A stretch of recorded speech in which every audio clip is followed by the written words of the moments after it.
Hello. तो कैसे हैं आप लोग। हेलो बच्चों, welcome to our channel UP board Vidyagram. आज हम अपने फिजिक्स के चैप्टर 1 मतलब प्रकाश के परावर्तन के 7th क्लास लेने वाले हैं। मतलब 7वीं पार्ट चल रहा है हम लोग के क्लास का। तो पिछली क्लास में हम लोगों ने क्या पढ़ा था, अवतल दर्पण में प्रतिबिंब बनने की स्थिति। ठीक है, इस क्लास में हम लोग पढ़ेंगे उत्तल दर्पण में प्रतिबिंब बनने की स्थिति। ये जो टॉपिक्स हैं ये मोस्ट इम्पॉर्टेंट टॉपिक्स हैं, हर बार एग्जाम में पूछे जाते हैं 2 से 4 नंबर के। तो चलिए शुरू करते हैं। पहली स्थिति क्या होती है, जब वस्तु अनंत पर होती है। राइट, यहाँ पर तुम्हारा इस जगह पर तुम्हारा अनंत बनता है। देखो कुछ इस तरीके से, ठीक है, ये हो गया तुम्हारा अनंत। अब यहाँ से देखो प्रकाश की किरणें चल रही हैं दोनों तरफ से। उत्तल दर्पण में क्या होता है, कलई दबे हुए भाग में होती है, परावर्तन उभरे हुए भाग से होता है। जबकि अवतल दर्पण में होता है कि कलई उसकी उभरे हुए भाग पे होती है एंड उसका परावर्तन दबे हुए भाग से होता है। सो ये जैसे कि उत्तल दर्पण है तो इसका पहले रिफ्लेक्शन हो गया, ठीक है, परावर्तन हो गया। अब इसमें माना जाता है, मतलब डॉट डॉट करके दिखाया जाता है कि हाँ मिरर के पीछे हमारा प्रतिबिंब जा करके F पर बनता है। ठीक है, अब जब मिरर के पीछे बन रहा है तो पिछली वीडियो में हम लोगों ने जाना था कि जो अवतल दर्पण था उसमें भी जब मिरर के पीछे जब प्रतिबिंब बनता था तो उसमें कैसा बनता था, आभासी बनता था, मतलब सीधा बनता था। तो इसमें भी सीधा बनेगा। क्यों? क्योंकि सारी की सारी दोनों इमेज किस में बनती है, प्रतिबिंब के पीछे बनती हैं। ठीक है, प्रतिबिंब का स्थान कहाँ है, फोकस पर। देखो यहाँ पर आकर के दोनों प्रकाश की किरणें मिल रही हैं। आकार कैसा है, तो बिंदु के आकार का है। आकार बिंदु के आकार का है, मतलब एकदम छोटा है। ठीक है, प्रकृति कैसी है, देखो सीधा और आभासी। क्यों है, क्योंकि ये मिरर के पीछे इसका प्रतिबिंब बन रहा है, दर्पण के पीछे बन रहा है। फिर नेक्स्ट क्या होता है, जब वस्तु अनंत और वक्रता केंद्र के बीच में होती है।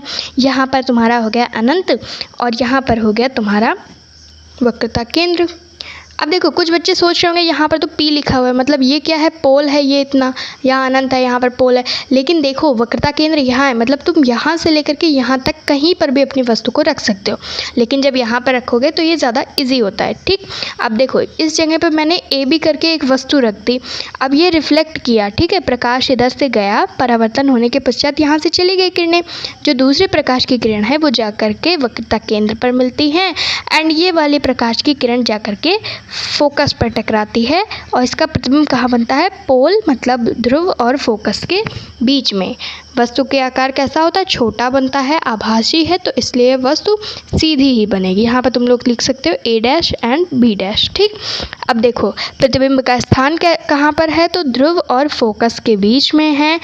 आकार कैसा है, तो वस्तु से छोटा होता है। प्रकृति कैसी है, तो सीधी और आभासी। क्यों है, क्योंकि ये दर्पण के पीछे बना हुआ है। ठीक, अभी ये थोड़ा टफ लग रहा होगा बट जैसे प्रैक्टिस करेंगे आपको काफ़ी ज़्यादा सिंपल लगने लगेगा। अब देखो नेक्स्ट हेडिंग क्या है, प्रतिबिंब मतलब इमेज होती क्या है। जो तब से मैं बोल रही हूँ ना प्रतिबिंब यहाँ पर बन रहा है, ये होता क्या है, तो किसी वस्तु से चलने वाली प्रकाश की किरणें दर्पण में परावर्तन के पश्चात जिस बिंदु पर आकर के मिलती हैं उस बिंदु को वस्तु का प्रतिबिंब कहते हैं। मीन्स क्या हुआ, देखो अब यहाँ पर तुम्हारी वस्तु रखी हुई थी, यहाँ से तुम्हारी प्रकाश की किरणें चलती हुई आई। ठीक है, इधर से तुम्हारी प्रकाश की किरणें चलती हुई आई, परावर्तन के पश्चात इस बिंदु पर आकर के मिल रही हैं, मतलब F और P के बीच में इस बिंदु पर आकर के मिल रही हैं, तो यहाँ पर तुम्हारा प्रतिबिंब बनेगा। एकदम सेम टू सेम यहाँ पर ये डेफिनेशन लिखी हुई है कि किसी वस्तु से चलने वाली प्रकाश की किरणें परावर्तन के पश्चात जिस बिंदु पर आकर के मिलती हैं उसी को कहते हैं प्रतिबिंब मतलब इमेज। ठीक है, अगली हेडिंग क्या है, अब देखो जैसा कि यहाँ पे इमेज में दिखाया गया है ये तुम्हारा क्या है, अवतल दर्पण है। ठीक है, यहाँ पर अनंत और वक्रता केंद्र के बीच में वस्तु रखी हुई है। कौन सी स्थिति है ये, दूसरी। ठीक है, दूसरी इमेज हम लोग जनरेट किए हैं इसमें। जो सेकंड स्टेप है ना, अनंत और वक्रता केंद्र के बीच में वस्तु रखी हुई थी, सेम वैसा ही है। देखो यहाँ पर वस्तु रखी गई AB, ठीक है, परावर्तन के पश्चात फोकस से होकर के गई, दूसरी किरण C से होकर के गई, मिली कहाँ पर, यहाँ पर। ठीक, लेकिन ये उल्टी मिलेगी B' एंड A'। क्यों, क्योंकि ये अवतल दर्पण है एंड ये प्रतिबिंब के आगे ही बन जा रहा है। ठीक है, इसलिए इसमें ऐसा ही रहेगा, वास्तविक और उल्टा। समझ में आया प्रतिबिंब क्या होता है? अब देखो प्रतिबिंब के प्रकार कौन से होते हैं। तो ये मुख्य रूप से दो प्रकार के होते हैं, वास्तविक प्रतिबिंब एंड आभासी प्रतिबिंब। इसके बारे में थोड़ा बहुत ओवरव्यू मैंने पहले भी दे रखा था, इसमें डिटेल में पढ़ते हैं। वास्तविक प्रतिबिंब क्या होता है? तो वह प्रतिबिंब जिसे हम लोग किस पे देख सकते हैं बच्चों? पर्दे पर देख सकते हैं, तो उसी को बोलते हैं वास्तविक प्रतिबिंब। जैसे किताबों में छपे हुए चित्र, एज यू कैन सी, यहाँ पर पेपर में तुम्हारा लिखा हुआ है, इसको तुम आराम से देख सकते हो। ये तुम्हारा क्या हो गया? वास्तविक प्रतिबिंब हो गया। आभासी प्रतिबिंब क्या होता है? वह प्रतिबिंब जिसे हम पर्दे पर नहीं देख सकते। ये बहुत ज़रूरी है, इसमें तुम देख सकते हो एंड इसमें नहीं देख सकते हो। ठीक, इसमें तुम नहीं देख सकते हो प्रतिबिंब। तो उदाहरण के लिए जैसे वीडियोज़ हो गई, मूवीज़ हो गई, इसको तुम पर्दे पर नहीं देख सकते हो।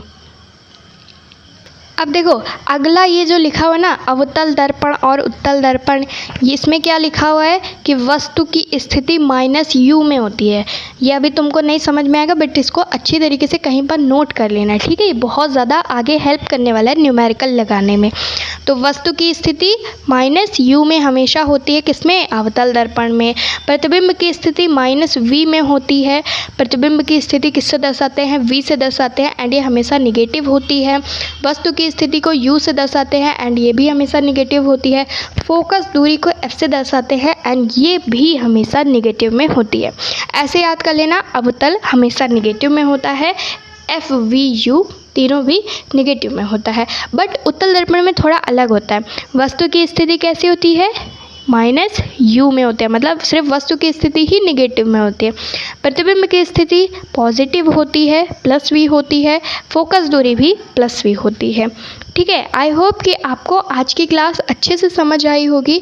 आपका प्रतिबिंब वाला जो सिलेबस था, मतलब कि जैसे अवतल एंड उत्तल दर्पण में प्रतिबिंब बनने की स्थितियाँ, ये आपका कंप्लीट हो गया है। अब अगली क्लास में आपको हम बताएंगे अवतल दर्पण के लिए फोकस दूरी और वक्रता त्रिज्या में संबंध। मीन्स आपका फर्स्ट डेरिवेशन, जो कि बहुत ज़्यादा इम्पॉर्टेंट होता है। हाँ, जल्दी से पूछा नहीं जाता, बट ये बहुत सिंपल होता है एंड कभी कभी पूछ लेते हैं, क्या पता आपका लक अच्छा हो। तो आज के लिए बस इतना ही, मिलते हैं अगली क्लास के लिए, तब तक के लिए थैंक यू, टेक केयर।